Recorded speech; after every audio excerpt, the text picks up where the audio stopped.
Do you think there's anything that would constitute a full-on burger? No. There's a big, everything's a nothing burger. I'll tell you why. I smoke a lot of dope. And, I read the New York Times, my mind wanders. That can't be my fault, right? So I need to explain away things. Let me just clear my throat. I was going to say, you've aged quite a bit. I smoke so much dope. Right. I don't like to read, but I like to talk about things. And when I pick up, because I have passion, I have a lot of anger. Right. I just don't know things to be angry about. But I've got rage that has to be channeled somewhere. The only part I'm not seeing though is the rage. Yeah, the rage. Yeah. Well, that's a different Patreon level. That's what the people pay for. Michael Brooks and Barry Weiss, they make a really cute couple. It's like Spencer, Tracy, and Hepburn. There's just a little tension. And they're really cute. And I found out Barry is her middle name. Did you know this? No. Her first name is Dingle. Oh, my God. At first I noticed, and this is just wonderful to watch somebody grow up. Michael was all in on BDS. But by the end of the evening, he got Barry, or Dingleberry Weiss. She completely caved on BDS. She's all in on bondage, discipline, and submission. And This is really disturbing. Did you write this out before you came on, or I hope this is just coming up now? I'm just looking at my notes here. And what I love as a comedy writer is Dr. Martin Luther King said, incrementalism is a sin. And as a comedy writer, I appreciate his sarcasm. When he said incrementalism is a sin, I go, God, this guy is using wit and comedy. He's got it. Like he was killed at the White House Correspondents' Dinner with that kind of stuff. Your listeners, could you imagine though? Everybody's here tonight. Dana Bash is here.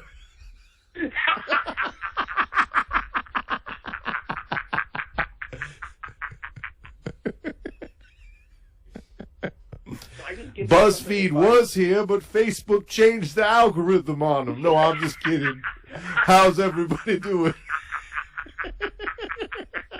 I do not like ad hominem attacks. When you just called me Feldman. Yes. Why bring my religion into this?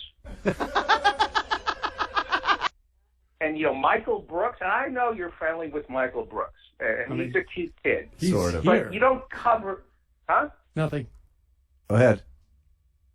Well, you don't cover the world talking about whatever he talks about. You cover the situation in Brazil by introducing us to the tastes and sounds of Brazil.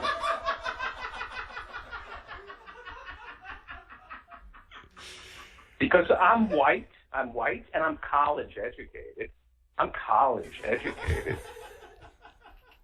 So I already get it, Michael Brooks. I already get it, okay? What do you get, David Feldman?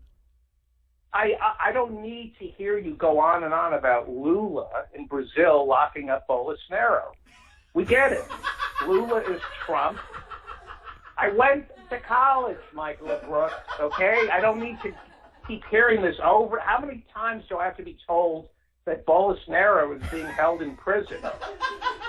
So you get that Bolsonaro is an iconic left-wing political prisoner. You understand the point. I don't need to hear how Lula is locking up his political enemies. I need to hear Ira Glass telling me how this barista unlocks the flavors in a Brazilian coffee bean. I think he only makes $1 million a year, Ira Glass. And there's something about Bernie. I can't put my finger on what I love Bernie. I do, but there's something about him. I don't know what it is. He's a senator from Vermont, Right. Patrick Leahy is the senior senator from Vermont, right? Right. And Bernie's a junior senator from Vermont. And Wait. I don't know. Oh, wait. I Did don't. you just say he was the junior senator from Vermont? Did you just say that, David Feldman? No, I said he's the junior senator from Vermont. Patrick Leahy is the senior senator. I have nothing against junior senators from Vermont. Some of my best friends when I'm in Washington, D.C. are junior senators from Vermont. I just don't think America is ready for a big, loudmouth junior senator from Vermont sitting in the Oval Office. I can't put my finger on it. I love wait a him. second. Wait. I love it. Wait. You know that I love So Bernie. you were saying that Jew-year senators from Vermont are known for being loudmouths? Bernie's a loudmouth Jew.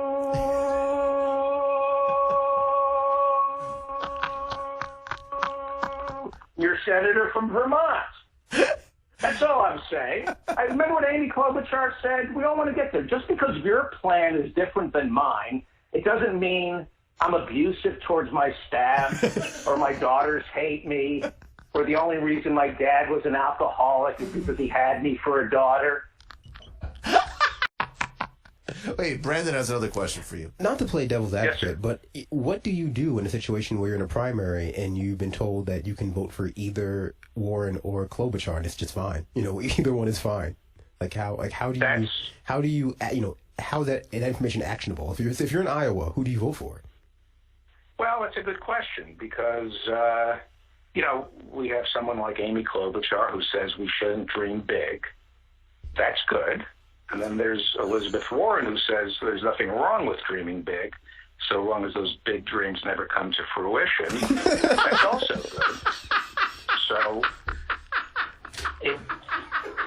I like that choice going in and then calling an audible. The two of you obviously never read. You didn't read the New York Times endorsement because it's really a choice between charisma and storytelling. If you read the editorial, they praised Elizabeth Warren for her storytelling ability. But they didn't specify which story. Was it the one about her Native American heritage? Was it the one about never taking money from a super PAC? Or was it the one about how she's going to fight for Medicare for all? They didn't specify which story, so I found that lacking. Whereas they also said, if you're in the mood for charisma,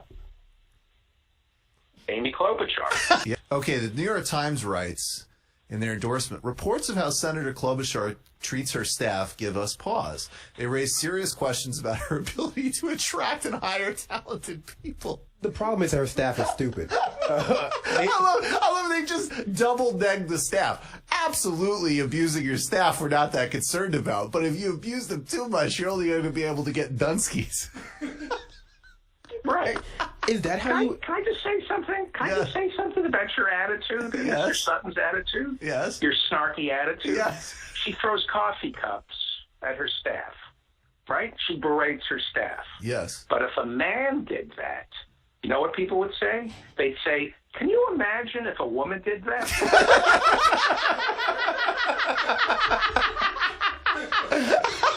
So let's back off with the double standards. What I'm saying here is second wave double standards, Mr. Sutton. Don't get me wrong. I love Bernie, in principle. I'm an old lefty like David Brooks. I want all the things you want. But, the way you mock Mayor Pete, Right. Well, let me... does not help it doesn't help the party. All right, David, since you brought up Mayor Pete, and I want you... I sense racism. I have to say that because Mayor Pete is an African-American, No, Mayor Pete is not an African-American. I sense racism. You have that white privilege, and you don't see how important it is for young gay girls who are transitioning to see Mayor Pete and say, you know what? I can be our first African-American president. You don't understand. You don't understand the importance of that. So go ahead. We're coming up on today, actually, the Japanese. We're coming up on, I think it's the 30th anniversary of the surprise attack on Pearl Harbor. And, you know, I'm an old lefty from way back, right? You know that, right? Roosevelt, Democrat, okay? And he went before the American people on television the day after the Koreans, the Japanese, attacked us. And Franklin Roosevelt said yesterday, December 6th, a day that will live in infamy. And what did he say? He says, we're going to go to war with the Japanese. I have a plan, and I know how to pay for it. That was the genius of Teddy Roosevelt. He said, I mean, go back and watch Franklin Roosevelt's speech. Total focus. He says, we're going to fight the Nazis, the Japan. We're leaning in, because that's important to lean in, because we know our worth. And we're saying, you cannot attack us. And then he said to the American people, join me on this rendezvous with destiny, but you have a choice. You have a choice. I'm presenting to you in this speech a public option to fight the Nazis. You can choose to stay home and fight the Nazis in the private sector. And you know what? Because, and this is what you don't understand about Elizabeth Warren, what Roosevelt did is he presented the American people with a choice. They could choose the public option and fight with our army, or they can stay home and fight the Nazis, you know, in the private sector by, you know, no longer investing in Harriman Brothers and, you know, Ford and Coca-Cola and IBM, the people who were doing business with the Nazis. You could, you know, that's one way to fight the Nazis. Right. But when we saw how well the war was going, I know your father may be too young, but a lot of Americans opted in for the public option and said, you know what, I'm going to go. I'm going to go fight the Nazis. Right? So I'm guessing you didn't like that tweet from Shuja Hader saying that someone should lock up Kamala's parents because she dropped out. First of all, I just want to say that I love hearing the voice of somebody with an identity. And I don't know who you are, but you have an identity, and I respect your struggle. And I want to appeal to that. And I'm for what you want. As long as you don't, I don't know who you are, but your struggle is my struggle, so long as you don't want to raise my taxes or unionize. David, Brandon Sutton's in studio. Sir, if I might jump in here 1 second. I'm a black speaking real quick, so I also have an identity. I've been floating the idea that... Well, let me just say, I'm 100%, Malcolm and Martin, I read their speeches, and you know, the thing about Malcolm and Martin was that it wasn't digging up the past. They weren't divisive. They didn't say, "Oh, the white man did this to us." They were forward thinking, and they told all Americans to lean in and know your worth. But Bernie got more votes. I'm surprised. Like, as a Bernie bro, I would think you would be like touting that. That he got more votes. Yeah. That was to mock Hillary. That's why he got more votes. He did that on purpose to mock Hillary. You know, he went out of his way to win the popular vote in Iowa, to lose the delegate count. That was to bait Hillary, because he's a dead ender from 2016. He will not go. It's bullying and it's sexist. Okay, I want Bernie to win, but you know, there are certain stereotypes we have to work against, if you know what I'm talking. I'm not sure I know what you're talking about. Can you be more explicit? Well, the counting thing. Can you read between the lines? This demand that we count everything. It plays into an ugly stereotype, especially since Bernie has more money than all the other candidates. This is unseemly for people cut from our cloth. Between the money and the counting, for Bernie, I don't think he's electable because I don't know if you can understand what I'm saying, but America isn't going to vote for a loud guy from Brooklyn who has more money than all the other candidates. He can't stop with the counting. Oh, count this. I want everything counted, and I need more money. You know, I don't know how. I don't want to say this. Yeah. Sam. Yeah. Well, We're guests. We're guests in this. We're guests in America. Just lower your head. Stop asking for money and stop with the counting. But you know who's bringing the party together? Bloomberg. He came home from Iowa with nothing. He came home with 0 delegates. That was decisively non-divisive. no, but wait a You second. know that I love women. No, I You know know. that I respect women. Of course, you're well. I respected women before they even deserved any respect. Okay, from way back. Yes. From way back. No, before you were even born, I've been respecting women. And that's how the Democrats win, by bringing into the tent these low-life troglodytes who don't have degrees from Harvard, these worthless scumbags who I can't believe we allow these mouth-breathing, knuckle-dragging, working class people to vote. But All right, we let them vote. David, long-time lefty. David, I think we heard you. I'm trying to. Okay, now we got you. Well, no, hang on. I'm trying to get this set up. Well, I mean, we hear you. Hydrochloroquine and the Clorox. Stanley Tucci came over. Can you hear me? Yeah, we can hear you. Oh, okay. I've been. Hang on. I'm just cleansing. Wait, you're not drinking the Clorox, are you, David? No. It's a hydrochloroquine cocktail that Stanley Tucci made for me on Twitter. I'm 2 blocks away from a major hospital, and the ambulances, you can hear the sirens at 4 a.m.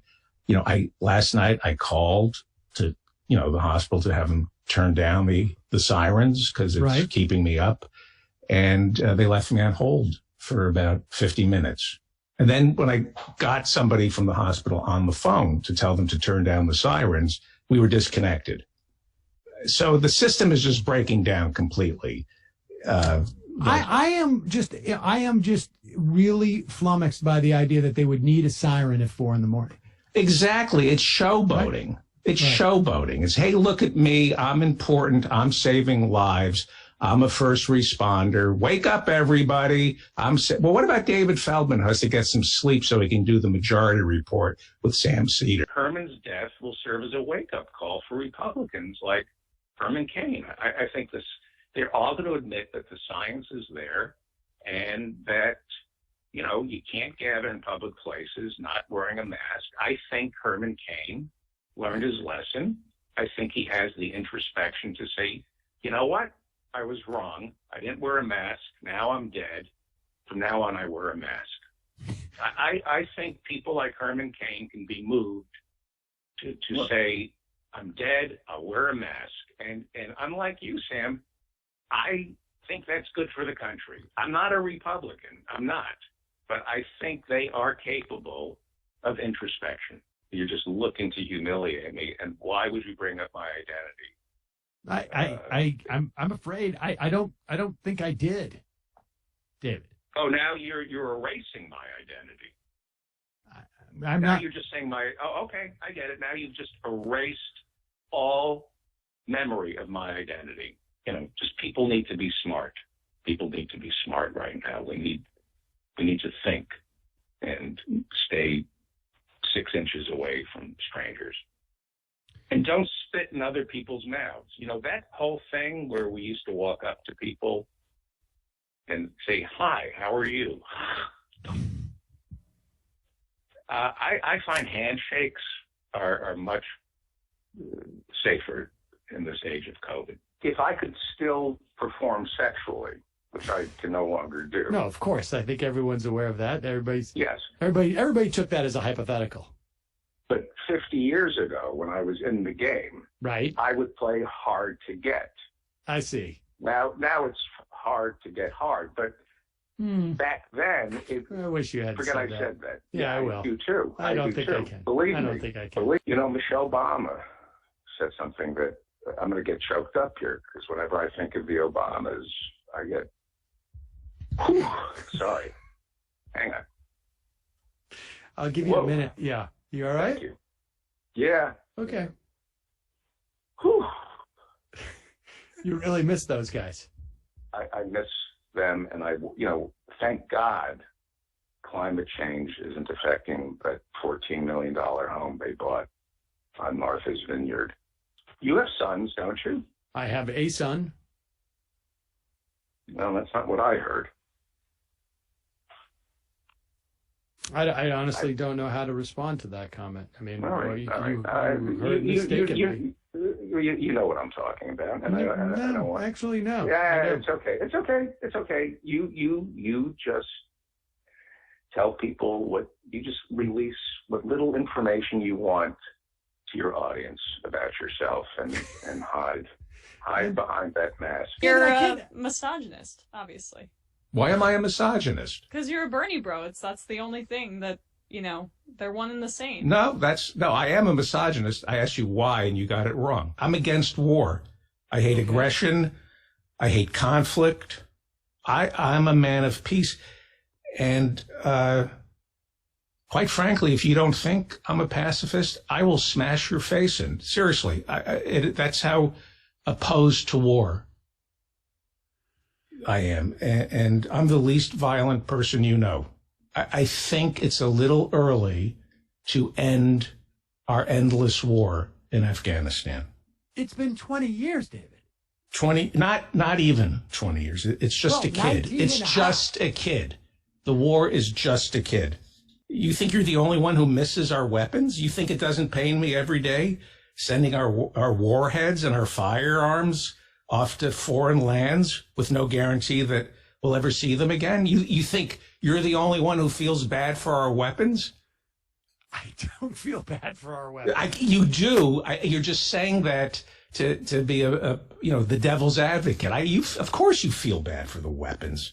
My brother's brother, Paul, came home from Vietnam. Yeah. And they spat on him. They did not spit on him. They spat on him. There was no spitting. There was, yeah, because that's what you want to believe. And they called him a baby killer, all because when he was in Vietnam, he killed babies. A lot of them. I would have served in Desert Storm in 1991, but I had a football injury. I destroyed my knees blowing a man for Super Bowl tickets. Listen, what would you tell Joe Biden if you were in the White House, in the Oval Office with him, just you and him? Privately? Yeah. It is an honor to be in this room. And I have not looked at the Daily Mail in the past month, Mr. President. I have not seen the pictures of Hunter with his meth teeth, because I think, who cares if Hunter Biden has meth teeth and makes videos for Pornhub and does crack cocaine with prostitutes? That's none of my business, Mr. President. You know why it's none of my business if Hunter Biden smokes crack with prostitutes and would be in jail if he were black and not the son of the president?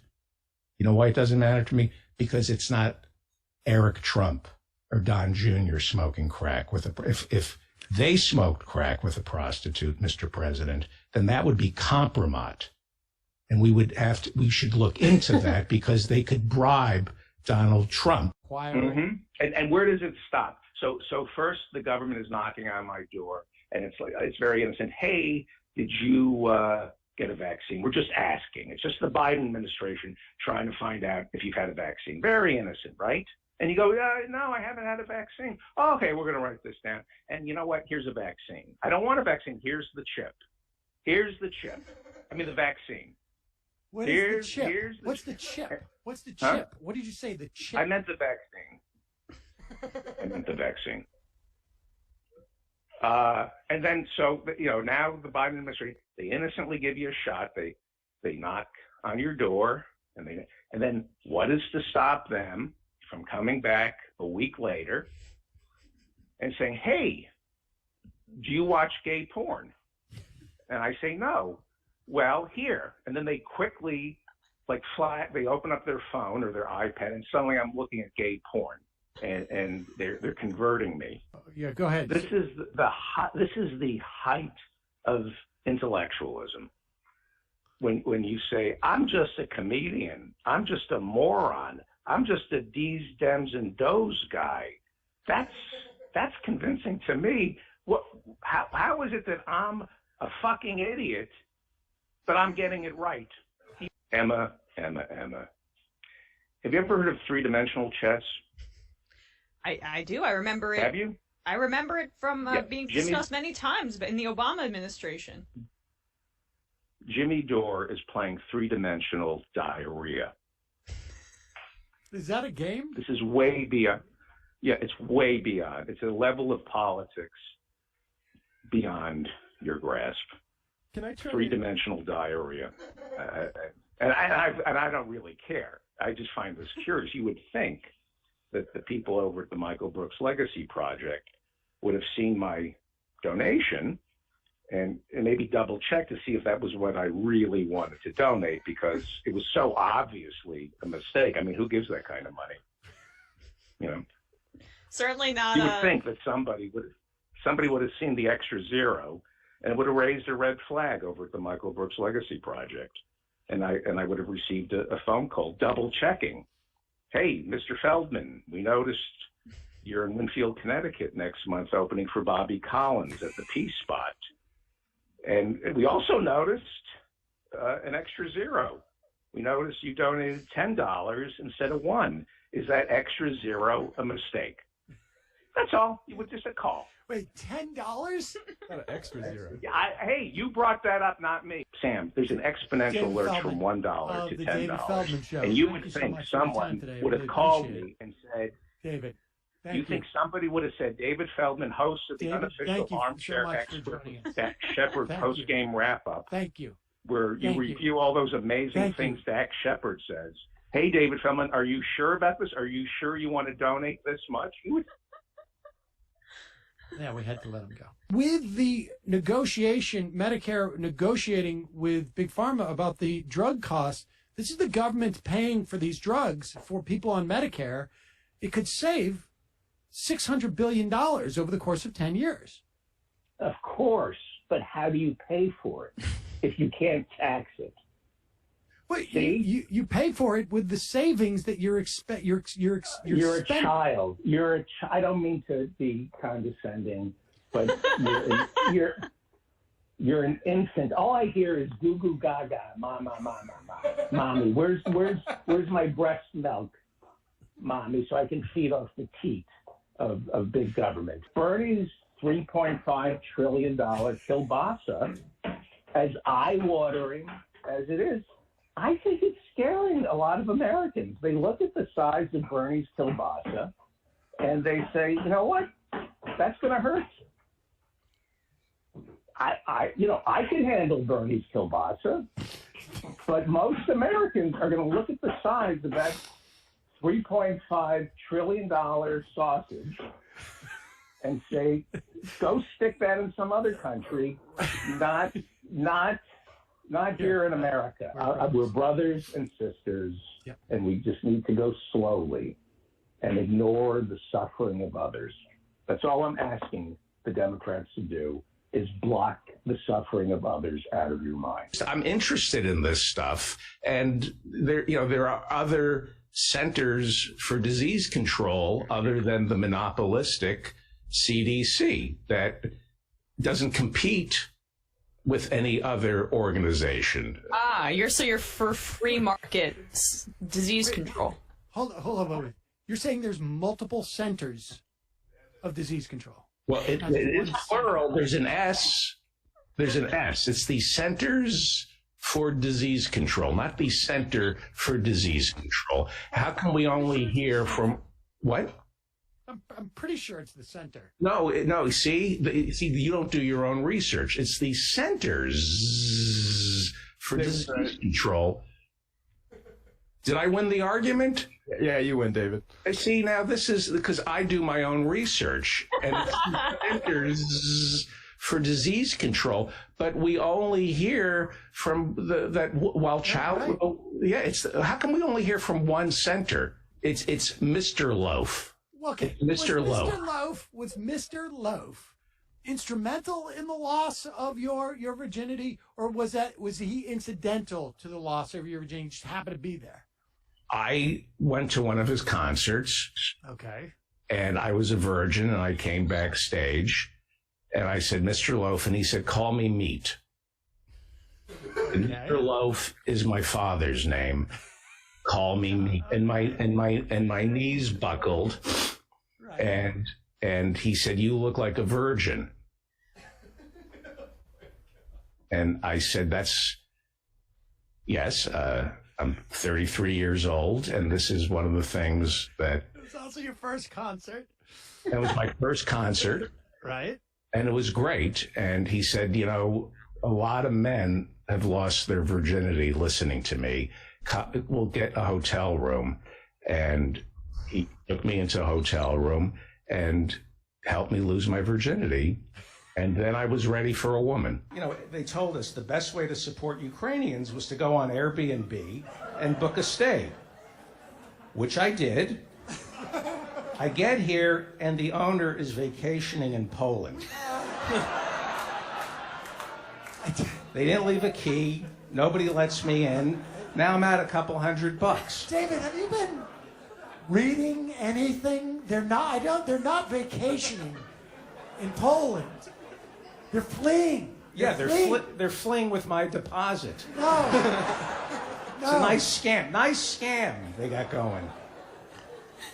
Dude, it was not, the idea of booking in Ukraine was not to stay there. It was to donate them money. It wasn't to stay in their home. Really? Are you serious? Yeah, really. This war is a total ripoff. How is that legal? Does The Hague have a small claims court? I'm at the Kiev Marriott. Could not sleep. Noisiest hotel. All night, pounding and screaming. Couple next door, the woman is insatiable. Insatiable. I'm banging on the wall to keep it down. Insatiable. And then it's coming from the floor below me. And then the floor above me. She's insatiable. I call the front desk. Nobody picks up. It's 3 a.m. It's horrible for my sleep hygiene. Tell me about this is horrible for my sleep hygiene. David, the fighting in Kiev. The fighting, yes. The bathtub right near the faucet. I found a brown curly hair. All right, please. I'm getting really creeped out here. Okay. Marriott lied about their maid service. David. But I guess it's true, Sam. I guess it's true what they say. In the fog of war, the first casualty is the truth. I'm on Charity Navigator right now looking at AIPAC's tax form, okay? Okay, right here, 2020, AIPAC goes by the name, right? Baruch Shlomo AIPAC. What? That's the name on its tax form. Baruch Shlomo AIPAC. Now I'm looking at their 2021 form, and they're going by the name Chad Hollingsworth United Democracy Project III. There. David, they changed their name. AIPAC is still AIPAC. They never changed. I don't know what form you're looking at. Yeah, right. AIPAC isn't Chad Hollingsworth United Democracy Project III. And I suppose Sam Lipschitz never changed his name to Sam Seder, you coward. Are you talking about me? My name was never Sam Lipschitz. Sam Lipschitz never changed his name to Sam Seder. No, not me. I don't know if there's another one out there, but not me. You're saying Sam Lipschitz never changed his name to Sam Seder. I am saying my name is not Sam Lipschitz. It never was. Of course, not anymore it isn't. And that's my point. Why should your people feel so afraid to live their truth in today's America. Live your truth. Okay, so you do know about the Starbucks Workers Union. You're there in solidarity with the union. Is that what you're saying? I'm here in solidarity with the little guy standing up against, the unconscionable bullying of poor Howard Schultz. The CEO of Starbucks. You're saying that he has been... You know him? You know him too? Well, I don't know him personally, no. Well, he's a great guy, and he's holding up under so much it's heartbreaking to see what this man is going through. It's David versus Goliath. It's one man against an army of 300,000 Philistines. Howard is outgunned, outmatched. You know who he reminds me of? You know who Howard Schultz reminds me of? I heard what you said. I'm just contemplating if I really want to know who. All right, who? Zelensky. My dad, my papa, was a Pinkerton. Yes. And if it weren't for union organizers, he'd have nobody's head to crack open. And those are good paying jobs, cracking open the skulls of union organizers. So I'm very familiar with the labor movement, Sam. You cannot put a price on the labor movement. These people like Joe Thompson and Christian Smalls, they take a beautiful, proud American tradition and they start commercializing it. It's grotesque. You don't start a union for the money. You do it for the camaraderie, the love of the game. What are you talking about? What are you talking about? Tacky. You're saying that the Queen's breasts are referred to as the Windsor bosom, and it's like the Ark of the Covenant, and that Prince Charles got all had that look on his face because as a child he was breastfed from the Windsor bosom. He was breastfed. Yes, it's like the Ark. I just said that. You can't, if you're in the presence of Her Majesty, this is why it's a closed coffin. Nobody's allowed to see the Windsor bosom.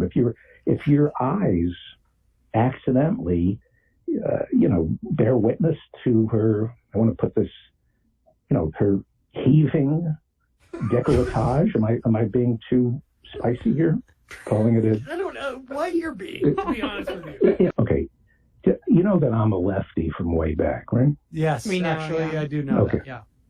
Okay, and I can spot a lefty from the future, and that Jackson Hinkle, I'm telling you, he is a socialist, and he wants to focus on America, not Ukraine. Go watch him on My Mother's Stirring. Hang on for one. I'll keep it down.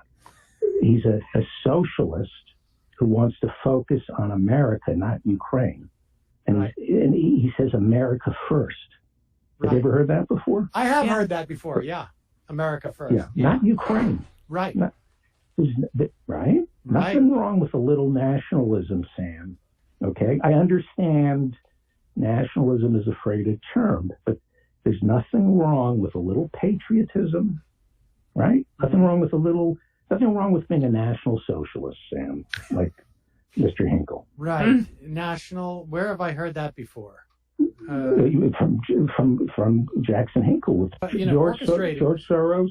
Wait. Because I don't pay attention to this thing the way you do. You're saying George Soros is Jewish? Yeah. With a rat face? He's a Jew? I'm sorry. I don't. With a what? Interesting. He has a kind of rat face on him. What about Zelensky? Zelensky is also Jewish, but I don't know about what you're saying. The short guy running around trying to start a war. Well, he didn't really try and start a war. I mean, the country was invaded by Russia. No, you're saying the guy who tricked Putin into invading Ukraine, the way Mika Zabrinsky's father tricked the Russians into invading Afghanistan to create a quagmire so the quagmire empire would. Yeah, you're saying that this rat face Zelensky hypnotized the world and Putin and tricked him into invading Ukraine? And you're saying because Jackson Hinkle, I listened to Jackson. He never mentioned that Zelensky is Jewish, and I just know from Jackson Hinkle that George Soros hypnotized the world and profits off wars and starts all wars and is in bed with the military-industrial complex. But I didn't know that they were Jewish. Well, And Seder University? Seder University? Seder University? Funded by that's not funded by AIPAC in a partnership with the National Petroleum Institute. Seder University? Right. There's no Seder University. You're thinking of Prager University. Now, David, this is all moot. It's a sports show. We talk about unions. We talk about concussions. We talk about systemic racism. Yeah. Concussions. You're telling people how to bet on concussions? That's what it's come to? This is what sports gambling has come to? I can place a bet now on whether or not Brock Purdy's going to catch chronic traumatic encephalopathy. That is not. So I guess you're the ass. You're so busy calling me an ass. Yeah. You know what? Actually, you're an ass. Jeff, you're an ass. David. You're an ass. You're an ass. You're an ass. David, what is wrong with you? You're an ass. You're an ass. That's what you are. You're an ass. What is wrong with you, honestly? What is going on? What's going on is the Red Bulls are going to Israel because of you and Jesus. Have you left your house yet, David? Have you been in your house for like 3 years yet? What is going on with you? You're an ass. You're an ass. You're an ass. Ass. No, you're an ass. Ass. Ass. Ass. Oh, he hung up. I am a proud member of the Writers Guild, founded back on April 6th. Don't say the year. It's hard to believe the Writers Guild of America has been around that long. April 6th. Don't say the year. What about artificial intelligence? Yeah. What about it? Isn't the Writers Guild trying to get the studios to shape the contract in such a way that they're not going to rely on artificial intelligence in the future? Please wait.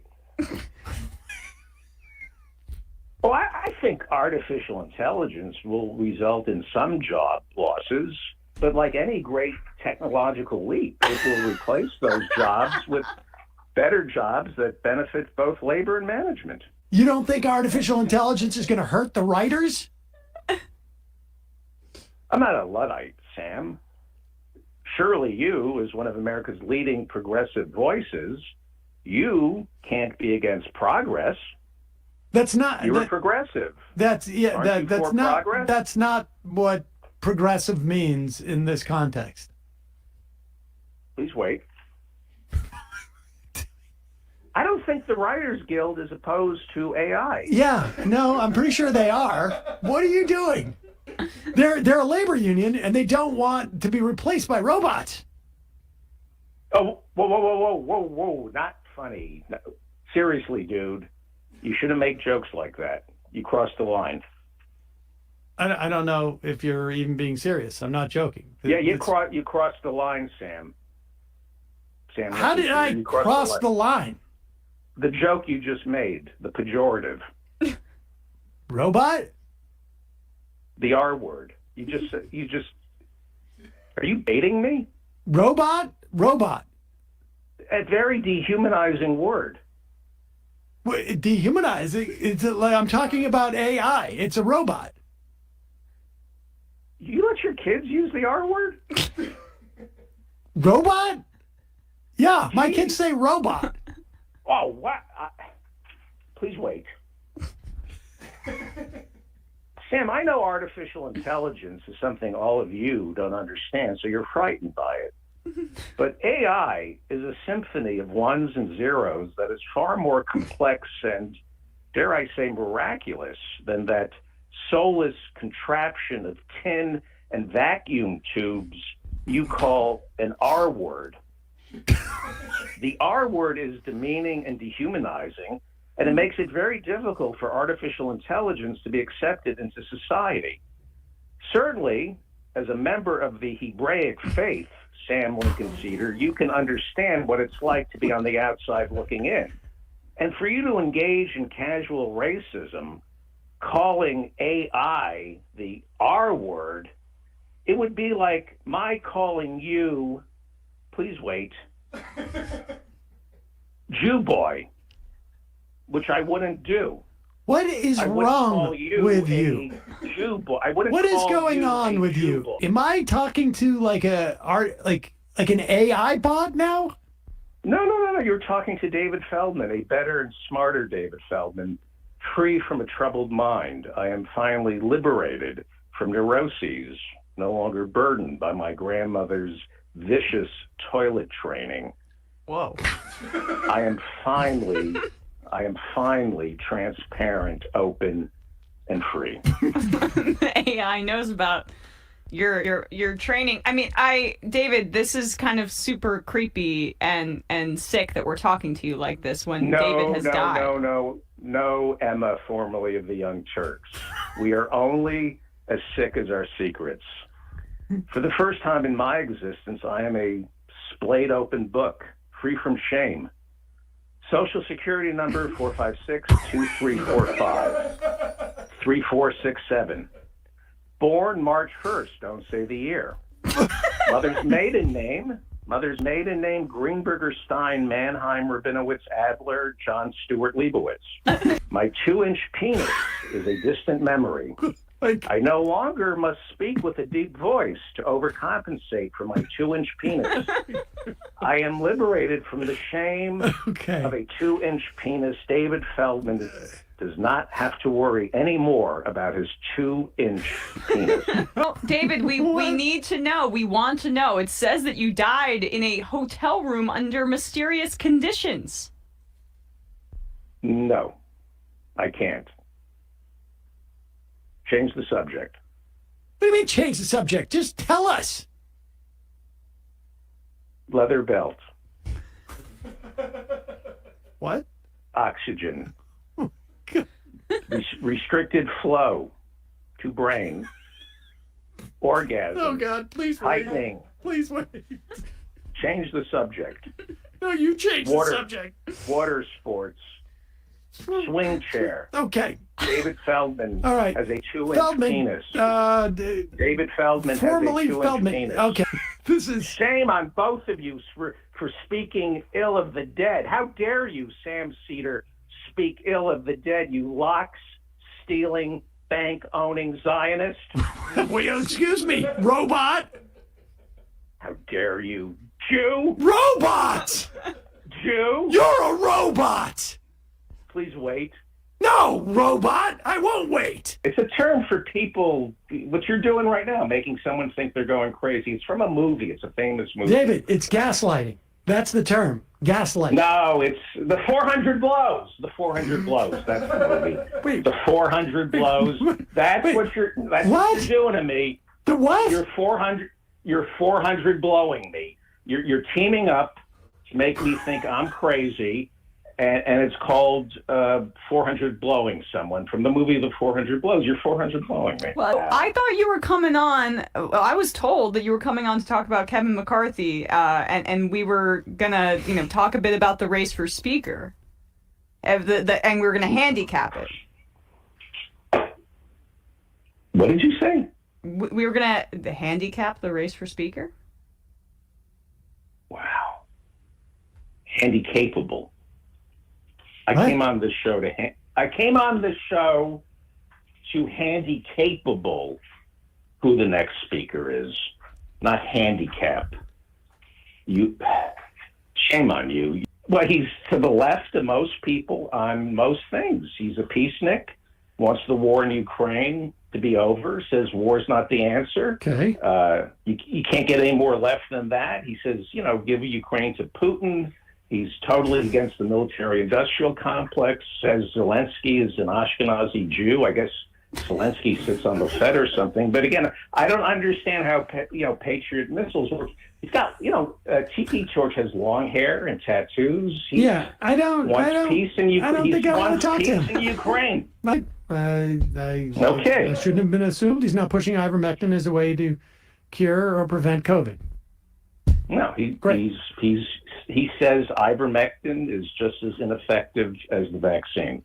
He says they're one and the same. It's just Big Pharma trying to scare people into being guinea pigs for their experimental drugs for a non-existent virus. Okay. All right. Well, I think we're done. I think I've made my assessment. Pass. I'm sure your listeners will want to come out and see me at Michael Connor's Beer Hall Putsch. It's in Staten Island. Promo code Jews will not replace us. Sorry? Promo code Jews will not replace us. You get a discount on warm cans of Bud Light. Great. That's great. I'm not really sure why we do this sometimes, David. I got to be honest with you.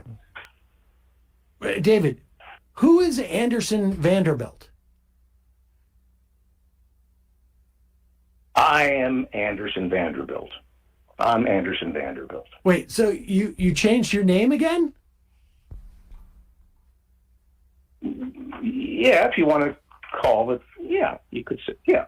David, just out of curiosity, have you converted again? Because I happen to know that that David does this. Every time there's a wave of anti-Semitism, David Feldman converts. And I happen to remember when he and his second wife were traveling to Poland and Hungary, if I remember correctly, you converted to Catholicism because he thought it would make it safer if the plane got hijacked. Is that sound familiar, Anderson Vanderbilt? Yes, Sam? You have a question? Is this Yeah. a question? Did you convert again? If you're asking if I found inner peace and I'm no longer angry, then yes. The answer is yes. I've converted, yes. So, in other words, you're no longer Jewish. All gone. It's been completely drained out of my system. All gone. Okay. Feel great. So more energy. I bounce out of bed in the morning. Yes. I truly believe to remain a Jew at this time in world history would be an act of cowardice. Mm-hmm. Yeah. It seems like, I don't know, there might be an argument that it's the other way around a little bit. I know you like an argument. I know you people like an argument. But I'm going to disagree. Maybe you could try to see it from a kinder, more loving place. You can't do it without the anointing oils. They serve as a conductor of electricity. So first, Mike Johnson and his wife rub anointing oils all over my body. And then they attached battery clamps to my testicles, right? And excuse me? Mrs. Johnson holds the battery clamps to my anointed testicles. And then Mike Johnson, the speaker, shows me Gary Goldman's Netflix special. And if I laugh at any of Gary Goldman's jokes, they send a current of electricity through the battery clamps to fry my testicles.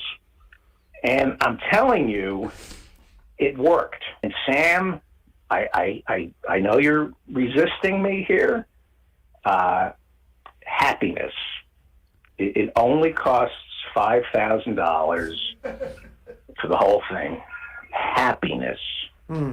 Might want to think about it. Happiness, $5,000. They got it all. I don't think I'll be doing that, David. It sounds interesting, the testicle part, but I don't think I'll be doing that. It's because of the $5,000, isn't it? You Jews, man. Wow. $5,000. Excuse me? And you just can't. Nothing. You're just saying you Jews. That's all. Yeah. Your cousin Rita. Is she single now? Cousin Rita? My first response is, how do you know I have a cousin Rita? And because my second response is, yeah, she's just gone through a divorce. Okay, so she's single. Yeah. She's single. Okay. And do you think she might go out with me? No, I don't think so. No. Do you think you could put a word in for me? Because I'll tell you, I'm really turned on these days by Jewish women. They're so exotic. I don't know what it is, but ever since I got back from Louisiana, I can't stop thinking about Jewish women. Well, I'm sorry, you're not her type. Oh, because I'm not a Jew. It's because I'm not Jewish. You people, man, you are so clannish. It's like wow. Because I'm not a Jew. Right, okay, that's right. fine. I think we're done here. Danderson, Okay, Anderson, I'd be willing to Danderson, convert. She's Davidson. very pretty.